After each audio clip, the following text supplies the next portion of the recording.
الجن کی آیت نمبر 16 کے مطابق اور طریقت پر استقامت کے ساتھ زندگی بسر کریں گے تو اللہ رب العزت نہ صرف یہ کہ ان کی پیاس بجھائے گا بلکہ اتنا دے گا کہ انہیں سیراب کر دے گا۔ یہ سیراب ہونے والے لوگ، ان کو قرآن وہاں صاحبان طریقت کہتا ہے اور سورہ الدہر میں ان کو الابرار کہتا ہے۔ یہ اصطلاحات ہیں قرآن کی۔ الابرار کہتا ہے کہ وہ الابرار سیراب کیے جائیں گے، ہر جنتی شراب طہور پیے گا، مگر جو صاحبان طریقت اور صاحبان استقامت بلند درجے میں چلے گئے وہ شراب طہور نہیں پیے گے، وہ چشمہ کافور سے براہ راست پئیں گے۔ جس چشمہ کافور، شراب کافور کے چند قطرے جنتیوں کے جام میں ملا دیے جائیں گے تاکہ وہ بھی لذت لے لیں۔ یہ چشمہ کافور کے مالک ہوں گے ابرار، وارث ہوں گے۔ اور کیسے وارث ہوں گے؟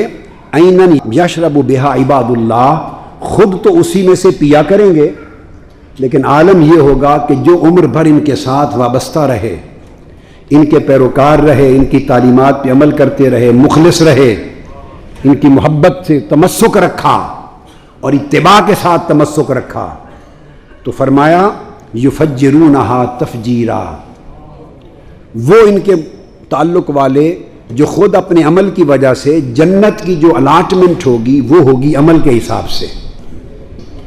یاد رکھ لیں، جنت کی منزلوں کی جو الاٹمنٹ ہے، درجہ بندی، جنت کے اندر کہہ رہا ہوں، منزلوں کی درجہ بندی اعمال کے حساب سے ہوگی۔ اب وہ جو عمل میں نیچے رہ گئے اور جام طہور تو مل رہا ہے مگر شراب کافور نہیں ملتی، جس درجے پہ چشمہ کافور ہیں، چشمہ کافور، وہاں نہیں جا سکتے، وہاں ان کے شیخ ہیں، وہاں اولیاء ابرار ہیں، ان کو اللہ نے یہ طاقت عطا کی۔ فرمایا یفجرونہا تفجیرا، اللہ پاک ابرار سے فرمائے گا کہ تمہیں صرف سیراب نہیں کیا بلکہ چشمہ کافور کا مالک بنا دیا ہے۔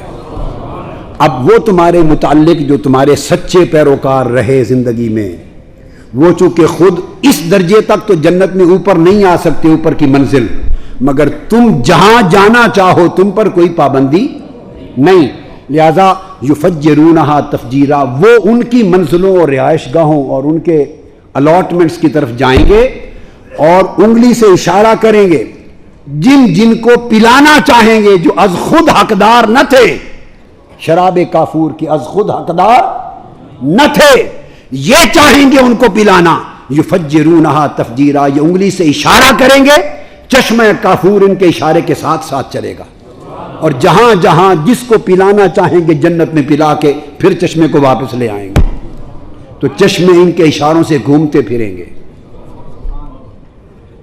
یہ شراب کافور ان کو ملے گی، یہ ابرار ہوئے۔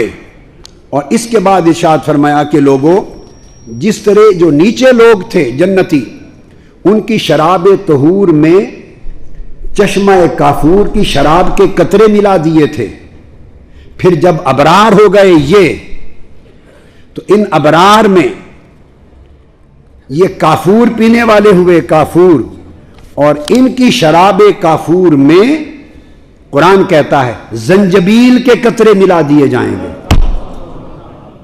آپ درجہ بندیاں دیکھیں، یہی درجے تو تصوف میں بتائے جاتے ہیں، اور کیا ہے؟ یہ سارا قرآن ہے، ہم نے اس کو پڑھ کے نہیں دیکھا، سمجھ کے نہیں دیکھا۔ عام جنتی کی شراب طہور میں کافور کے قطرے ملائے، ابرار نے خالص شراب کافور پی اور جن کو چاہا پلا دی۔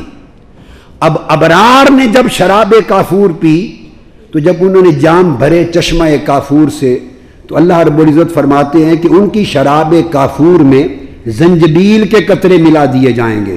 اس کا مطلب ہے ان سے اوپر بھی کچھ ہیں، کہ ان سے اوپر بھی ہیں، زنجبیل کے قطرے ملا دیے جائیں گے، اور وہ ان کے خدام چاندی کے برتن، شیشے کے گلاس لیے پھرتے ہوں گے، اور وہ اس کے ساتھ بھر بھر کے دیں گے۔ یسقون فیہا کأسا کان مزاجہا زنجبیلا، آیت نمبر 17، اور انہیں وہاں پھر ایسے جام پلائے جائیں گے جن میں زنجبیل کی آمیزش ہوگی.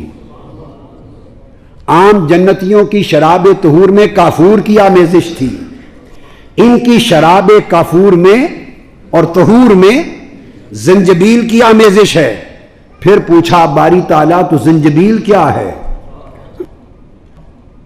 زنجبیل کیا ہے پوچھا تو فرمایا جس طرح کافور چشمہ تھا ابرار کے لیے جہاں سے ابرار پیتے تھے، فرمایا عینن فیہا تسمى سلسبیلا، زنجبیل اس جنت میں ایک ایسا چشمہ ہے، چشمہ جس کا نام سلسبیل رکھا گیا ہے. سلسبیل رکھا گیا ہے، یہ وہ چشمہ ہے.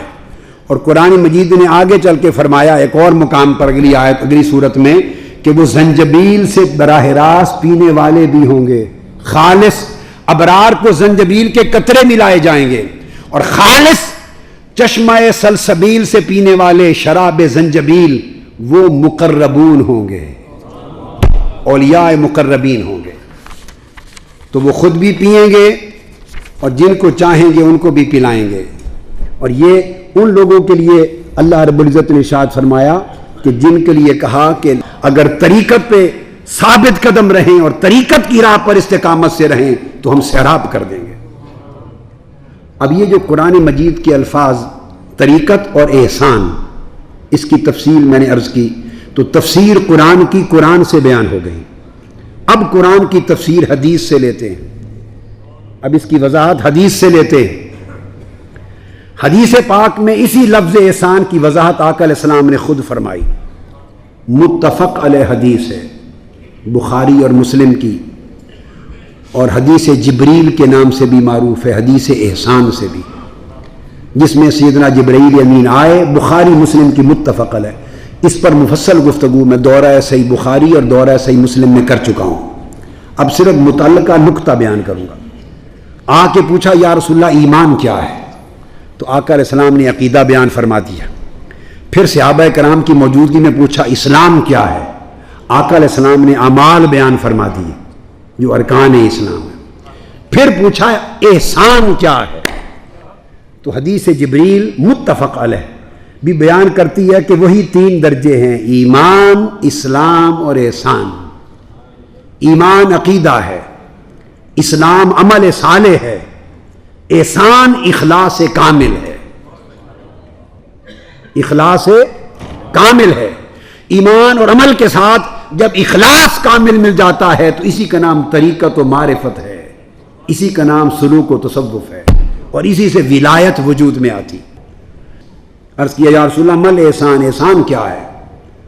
تو آپ نے دیکھا کہ ایمان کے جواب میں آقا علیہ السلام نے عقیدہ بیان کیا کہ ایمان عقیدے کا نام ہے، اللہ کو مانو، رسولوں کو مانو، فرشتوں کو، آخرت کو، ملائکہ کو، بعث کو، یہ مانو. پوچھا اسلام کیا ہے؟ شہادت توحید و رسالت کے بعد نماز قائم کرو، حج ادا کرو، زکوٰۃ دو، روزے رکھو، اعمال بیان کیے. عقیدہ اور عمل کے بعد سوال کیا احسان کیا ہے؟ مل احسان. متفق علیہ حدیث، جس پر آقا علیہ السلام نے جواباً فرمایا، یہ نہیں کہا کہ جبرائیل اب کیا رہ گیا، ایمان بھی ہو گیا اور عمل بھی ہو گیا، بس دین کامل ہو گیا، اس کے بعد تو دین کا کچھ نہیں بچا، ایمان اور عمل ہی کا نام دین ہے.